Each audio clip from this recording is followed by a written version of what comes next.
বাংলাদেশের অন্যতম আলোচিত দীর্ঘসূত্রিতায় জড়িয়ে পড়া হত্যাকাণ্ডগুলোর মধ্যে সাংবাদিক দম্পতি সাগর সারওয়ার ও মেহেরুন রুনি হত্যা মামলা বিশেষভাবে উল্লেখযোগ্য।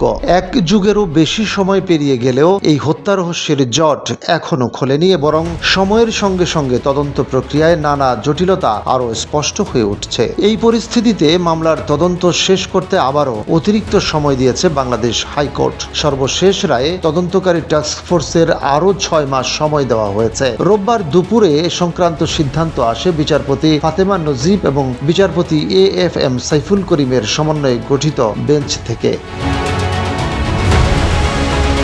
আদালতের এই সিদ্ধান্তের পর সাংবাদিকদের ব্রিফিংয়ে অ্যাটর্নি জেনারেল মোহাম্মদ রুহুল কুদ্দুস তদন্তের অগ্রগতি ও বিদ্যমান সীমাবদ্ধতা নিয়ে বিস্তারিত তথ্য তুলে ধরেন। তিনি জানান, অন্তর্বর্তী সরকারের আমলে গঠিত উচ্চ পর্যায়ের টাস্কফোর্স ইতিমধ্যে 3 দফা অগ্রগতি প্রতিবেদন আদালতে জমা দিয়েছে। তবে প্রত্যাশিত অগ্রগতি অর্জনে তারা গুরুতর কিছু প্রতিবন্ধকতার সম্মুখীন হয়েছেন। সবচেয়ে বড় বাধা হিসেবে উঠে এসেছে তদন্ত সংক্রান্ত গুরুত্বপূর্ণ নথিপত্রে প্রবেশাধিকার বা অ্যাক্সেস না পাওয়ার বিষয়। টাস্কফোর্সের দাবি, মামলার পুরনো নথি ও প্রমাণাদি যথাযথভাবে ব্যবহার করতে না পারায় তদন্ত কার্যক্রম বারবার বাধাগ্রস্ত হচ্ছে।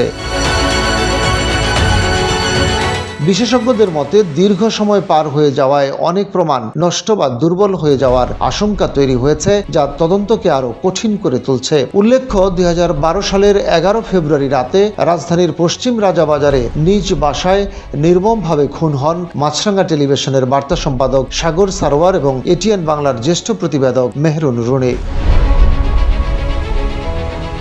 এই নৃশংস হত্যাকাণ্ড গোটা দেশকে নাড়া দিয়েছিল এবং সাংবাদিক সমাজে গভীর উদ্বেগ ও ক্ষোভের সৃষ্টি করেছিল। কিন্তু ঘটনার এত বছর পরও প্রকৃত হত্যাকারীদের শনাক্ত করে চূড়ান্ত প্রতিবেদন দাখিল করতে না পারা বিচার ব্যবস্থার কার্যকারিতা নিয়ে প্রশ্ন তুলেছে।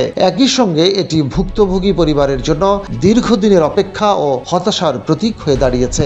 সবশেষে বলা যায়, সময় যতই বাড়ছে এই মামলার গুরুত্ব ততই বাড়ছে, কারণ এটি শুধু একটি হত্যাকাণ্ডের বিচার নয়, বরং দেশের আইনশৃঙ্খলা ব্যবস্থা, তদন্ত প্রক্রিয়া এবং বিচার ব্যবস্থার উপর মানুষের আস্থার একটি বড় পরীক্ষা হয়ে উঠেছে। রশিদ কামাল, বাংলাবাজার পত্রিকা।